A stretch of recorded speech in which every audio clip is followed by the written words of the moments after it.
Il était une fois dans un petit village entouré de champs verts et de collines douces, vivait une jeune fille nommée Ayaoma. Ayaoma n'était pas comme les autres jeunes femmes du village. Elle avait un visage étrange, la moitié de son visage était sombre comme la nuit, tandis que l'autre moitié était belle comme un rayon de soleil. Les gens du village la regardaient d'un drôle d'œil. Ils chuchotaient entre eux et pointaient du doigt cette étrange différence. Certains disaient qu'elle était une sorcière, d'autres pensaient qu'elle portait malheur. Tout ce qui arrivait de mal dans le village, les villageois disaient que c'était à cause d'elle. Ayaoma vivait avec ses parents et ses sœurs, mais ils ne la traitaient pas comme une sœur ou une fille. Ils la regardaient avec méfiance, comme si elle était une étrangère dans sa propre maison. Ses sœurs se moquaient d'elle, l'appelant par des noms méchants, et ses parents ne faisaient rien pour les arrêter. Ils étaient honteux de la différence d'Ayaoma et ils voulaient la cacher au monde. Chaque jour, Ayaoma restait enfermée dans sa chambre, regardant par la fenêtre les autres jeunes filles du village bavarder au dehors. Elle rêvait de courir dans les champs, d'aller au marigot avec les autres filles, et de se faire des amis, mais ses parents lui interdisaient de sortir. Ils avaient peur que les villageois ne les chassent du village, à cause de leur fille si étrange. « Tu ne sortiras jamais de cette maison », lui disaient ses parents avec un visage colérique. Ayaoma s'était donc résolue à sa vie de prisonnière. Un jour, alors que ses parents étaient partis au marché, et que ses sœurs étaient occupées à bavarder au dehors, Ayaoma entendit une belle voix douce et mélodieuse. C'était la voix la plus merveilleuse qu'elle ait jamais entendue de sa vie. Intriguée, elle se leva de son lit et se dirigea vers la fenêtre. Elle vit un homme, grand et mince, se tenant au milieu du champ voisin, chantant comme un rossignol au lever du jour. Le chant était si beau que cela fit vibrer le cœur d'Ayaoma. Elle sentit une envie irrésistible de sortir et de voir cet homme de plus près, malgré les avertissements de ses parents. Avec précaution, elle ouvrit la porte et sortit de la maison, suivant le son de la voix merveilleuse. Ayaoma, se rapprochant de l'homme qui chante. Elle se sentait à la fois excitée et effrayée. Elle n'avait jamais désobéi à ses parents de sa vie, mais quelque chose en elle lui donnait la force d'avancer. L'homme qui chantait avait des cheveux noirs comme la nuit, et des yeux brillants comme des étoiles. Mais malgré sa belle voix, son visage était laid. Il avait des traits irréguliers et un sourire tordu qui le rendait un peu effrayant. Quand il vit Ayaoma s'approcher, l'homme cessa de chanter et lui sourit chaleureusement. « Bonjour, belle jeune fille, dit-il.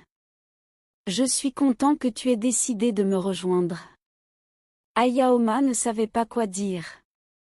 C'était la première fois que quelqu'un lui disait qu'elle était belle. Elle eut immédiatement confiance en lui. Elle était fascinée par l'homme et son chant envoûtant. « Qui es-tu ? demanda-t-elle. L'homme rit doucement et dit « Je suis celui qui trouve la beauté là où les autres ne voient que la laideur. » Ayaoma ne comprenait pas ce qu'il disait, mais elle était émerveillée par ses paroles. « Pourquoi chantes-tu ici tout seul ? demanda-t-elle. L'homme lui dit « J'ai entendu parler d'une jeune fille qui restait enfermée tout le temps à cause des défauts de son visage. Alors j'ai décidé de venir chanter pour elle.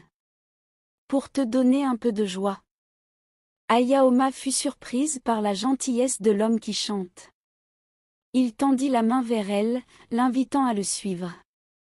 Ayaoma hésita un moment, puis prit sa main dans la sienne. Elle se sentait étrangement en sécurité avec cet homme, malgré sa laideur apparente. Elle décida d'abandonner sa famille pour le suivre. Ensemble, ils s'enfoncèrent dans les profondeurs de la forêt, suivant un sentier caché que seuls les oiseaux et les animaux connaissaient. Ayaoma se sentait comme dans un rêve, entouré de verdure et de mystère. Finalement, ils arrivèrent devant une petite cabane cachée au cœur de la forêt. La cabane était petite mais confortable, avec des murs faits de branches tressées et un toit de feuilles de palmier. Devant la cabane, il y avait un jardin luxuriant rempli de fleurs de toutes les couleurs. « C'est ma maison, dit l'homme. Bienvenue chez moi, Ayaoma. » Ayaoma était émerveillée. Elle n'avait jamais vu un endroit aussi beau de sa vie. « C'est magnifique, dit-elle. » L'homme sourit. « Je suis content que ça te plaise, dit-il. Fais comme chez toi, tu es la bienvenue ici. » Et c'est ainsi qu'Ayaoma découvrit le merveilleux monde de l'homme qui chante, un monde où la beauté se cachait dans les arbres. Et elle savait au fond d'elle-même que sa vie ne serait plus jamais la même. Les jours se sont écoulés paisiblement pour Ayaoma dans la compagnie d'Obi. Chaque matin, il se promenait dans les sentiers de la forêt, cueillant des fruits rouges et des herbes odorantes. Ayaoma apprenait avec fascination les secrets des plantes et des fruits, écoutant attentivement les leçons d'Obi sur la nature qui les entourait. Dans le village, les parents d'Ayaoma étaient presque soulagés de ne plus la voir, personne n'a décidé d'aller la chercher. La vie continuait ainsi. Dans la forêt, Ayaoma et Obi se détendaient tous les soirs en écoutant les histoires que ce dernier racontait. Obi avait un talent particulier pour captiver l'attention de la jeune fille avec ses contes d'Afrique. Malgré la vie heureuse que Ayaoma menait auprès de Obi, elle se sentait prisonnière de son apparence, désirant ardemment être comme les autres jeunes filles du village, libérée de cette marque sombre qui la rendait différente. Un jour, Obi vint auprès d'Ayaoma, avec un mélange de plantes écrasées, il le lui étala sur le visage, et l'amena au bord du marigot de la forêt pour se laver le visage.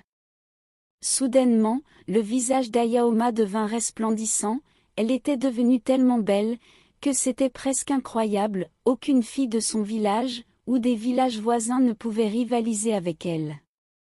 Remplie de reconnaissance envers Obi, Ayaoma décida, en même temps de repartir dans son village. Elle voulait montrer à sa famille le changement qu'elle avait subi, non seulement à ses parents, mais aussi à tout le village. Ayaoma et Obi se mirent en route vers le village. Lorsqu'ils arrivèrent enfin au village, Ayaoma fut remplie d'une grande joie. Tous ceux qui la rencontraient sur le chemin étaient étonnés par sa beauté, tous les hommes qu'elle dépassait sur la voie la suivaient comme étant envoûtés par sa beauté. À sa grande surprise, ses sœurs ne semblaient pas la reconnaître au début. Ils la regardaient avec étonnement, se demandant qui était cette étrangère au visage éclatant. Puis, peu à peu, la reconnaissance se fit dans leurs yeux, suivie de l'étonnement et enfin de la joie. « Béni soit le ciel, c'est Ayaoma !» s'exclama sa grande sœur en se précipitant vers elle.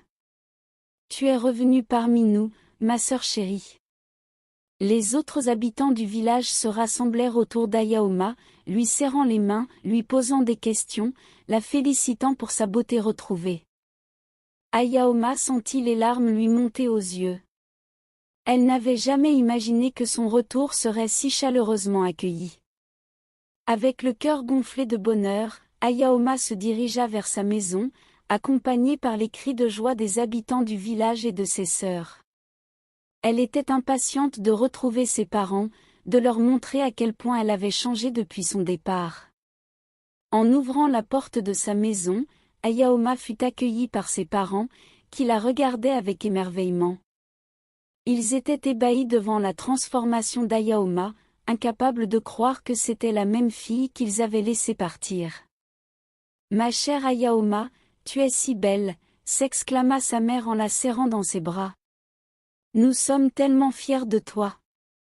Nous t'avons tellement cherché, mentit-elle. » Les larmes coulaient sur les joues d'Ayaoma alors qu'elle retrouvait enfin sa place parmi les siens. Le retour d'Ayaoma au village avait suscité une grande agitation parmi les habitants.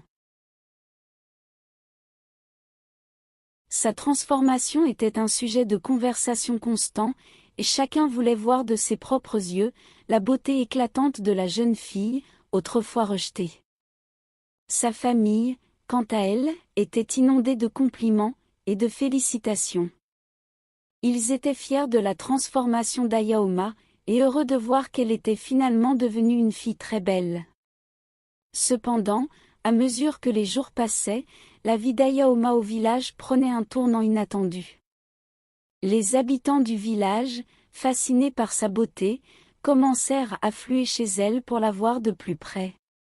Ils admiraient ses traits parfaits, ses yeux brillants et sa peau lumineuse, et ne se lassaient pas de la contempler.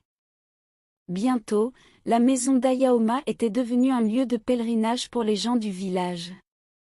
Ils faisaient la queue devant sa porte, impatients d'avoir un aperçu de sa beauté rayonnante.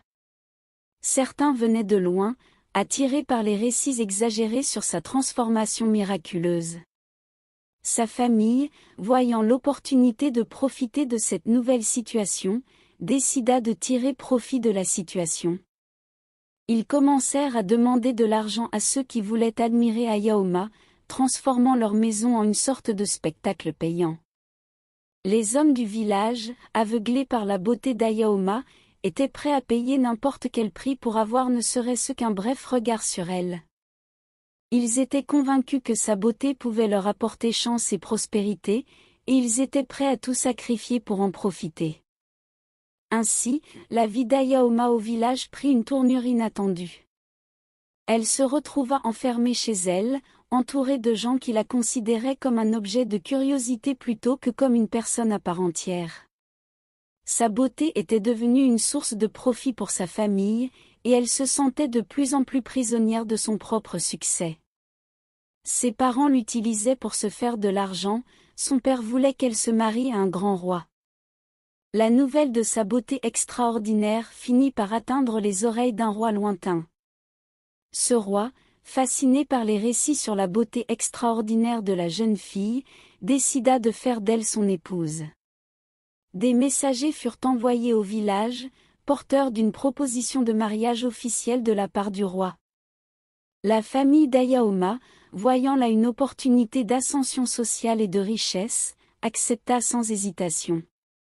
Des préparatifs furent immédiatement entrepris pour accueillir le roi et célébrer le mariage royal. Le jour du mariage arriva en grande pompe. Les habitants du village étaient tous rassemblés pour assister à cet événement historique. La cérémonie fut grandiose, avec des décorations somptueuses, des festins opulents et des divertissements extravagants. Ayaoma fut parée des plus beaux atours, resplendissante comme jamais. Le roi, ébloui par la beauté d'Ayaoma, la conduisit à l'autel avec fierté. Ils échangèrent leurs vœux devant une assistance enthousiaste, scellant ainsi leur union devant Dieu et les hommes. Après la cérémonie, les festivités durèrent 7 jours et 7 nuits, au cours desquels le village tout entier était en liesse. Les rues résonnaient de musique et de rires, et les gens dansaient jusqu'à l'aube pour célébrer ce mariage royal. Ayaoma, pour sa part, se sentait partagée entre la gratitude envers Obi pour cette nouvelle vie de grandeur et la crainte de ce que l'avenir lui réservait. Elle avait constamment peur que son ancienne apparence revienne. Ayaoma devenue reine, partie vivre dans le palais de son mari, sa vie au palais était fastueuse mais solitaire. Son mari, le roi, était souvent absent, occupé par les affaires du royaume. Elle passait ses journées seule, entourée de serviteurs et de courtisans qui la traitaient avec respect, prêts à lui donner tout ce qu'elle désirait. Son mari le roi, lui avait interdit de sortir du palais, car il était un homme très jaloux. Un jour, alors qu'elle se promenait dans les jardins du palais, Ayaoma entendit une voix familière. Une voix qu'elle n'avait pas entendue depuis longtemps, mais qu'elle aurait reconnue entre mille. C'était la voix d'Obi, il chantait dans les jardins du palais. Elle suivit le son de la voix jusqu'à un bosquet d'arbres, où elle trouva son vieil ami assis sous l'ombre d'un grand arbre. La joie lui monta au cœur en le voyant, si semblable à celui qu'elle avait quitté dans la forêt. « Obi » s'écria-t-elle en courant vers lui. « C'est toi ? Tu es venu. » Obi se leva et la prit dans ses bras, la tenant étroitement contre lui. « Ma chère Ayaoma, dit-il. Je suis si heureux de te revoir. » Ayaoma lui raconta tout ce qui s'était passé depuis son départ de la forêt. Elle lui parla de son mariage avec le roi, de sa vie au palais, de la solitude qu'elle ressentait chaque jour. Pendant ce temps, le roi était revenu et avait décidé de chercher sa femme, lui-même. Il découvrit Ayaoma avec l'homme qui chante, en train de bavarder la main dans la main. Le roi cria le nom d'Ayaoma. Le souffle court, Ayaoma regarda avec horreur le roi qui la fixait d'un regard féroce. Elle se tenait là, les bras enlacés autour d'Aube. Le cœur battant à tout rompre, elle se sentait prise au piège, ne sachant comment expliquer cette situation imprévue. Le roi, ses sourcils froncés de colère, avança d'un pas menaçant vers elle. « Que signifie cette scène, Ayaoma » demanda-t-il d'une voix glaciale. La panique la submergea alors qu'elle cherchait désespérément une issue à cette situation désastreuse. Dans un geste impulsif pour sauver sa peau, Ayaoma mentit. « Cet homme est venu me kidnapper » s'écria-t-elle, pointant un doigt tremblant vers Obi. « Il m'a prise par surprise, je vous en supplie, sauvez-moi. » Les mots sortirent de sa bouche avant qu'elle ne puisse réfléchir aux conséquences. Le roi, aveuglé par la colère et la jalousie, accepta ces paroles sans hésitation. Il ordonna immédiatement qu'Obi soit emmené et exécuté sous les yeux horrifiés d'Ayaoma. La culpabilité et le regret la submergèrent alors qu'elle réalisait l'ampleur de sa trahison. Obi lui disait de dire la vérité au roi, mais elle continuait à dire qu'elle ne le connaît pas. Les larmes remplissaient ses yeux tandis qu'elle regardait Obi être conduit vers son destin tragique, sachant qu'elle était responsable de sa mort. Son cœur se brisait en 1000 morceaux alors qu'elle comprenait la profondeur de sa faute. L'exécution d'Obi fut un moment d'une cruauté insoutenable pour Ayaoma. Sous les yeux remplis de larmes, elle vit son amie être emmenée loin d'elle, condamnée par sa propre trahison. Et alors que la hache du bourreau tombait, elle sentit son cœur se briser en 1000 morceaux. Les gardes du roi coupaient la tête d'Obi. Dès qu'Obi fut mort, immédiatement comme par magie, la beauté d'Ayaoma s'évanouit. Son visage redevint sombre et plus horrible qu'avant, reflétant l'horreur de son crime. Le roi, horrifié par la transformation soudaine d'Ayaoma, la chassa du palais sans la moindre pitié. Elle se retrouva seule, rejetée par ceux qu'elle avait trahis et abandonnée par ceux qu'elle avait aimés. Elle retourna chez ses parents, mais ses parents et les habitants du village la rejetèrent à nouveau, ne voulant plus rien avoir à faire avec elle. Déchirée par le chagrin et le désespoir, Ayaoma s'enfuit dans les bois, cherchant refuge dans la seule place qui lui restait, la cabane d'Obi. Mais hélas, quand elle y arriva, elle découvrit que son ami était mort à cause de son égoïsme et de sa lâcheté. Le poids de ses actions s'abattit sur Ayaoma alors qu'elle réalisait l'étendue de son erreur. Elle avait trahi la confiance d'Obi, condamnant son ami à une mort injuste. Maintenant, elle était seule, sans famille, sans amis, sans beauté. Et alors qu'elle s'effondrait sur le sol de la cabane, les larmes coulant sur son visage désormais déformé, Ayaoma comprit que l'ingratitude et la cruauté étaient une route qui ne menait qu'à la solitude et au désespoir. Et dans le silence des bois, elle pleura la perte de tout ce qu'elle avait jamais aimé.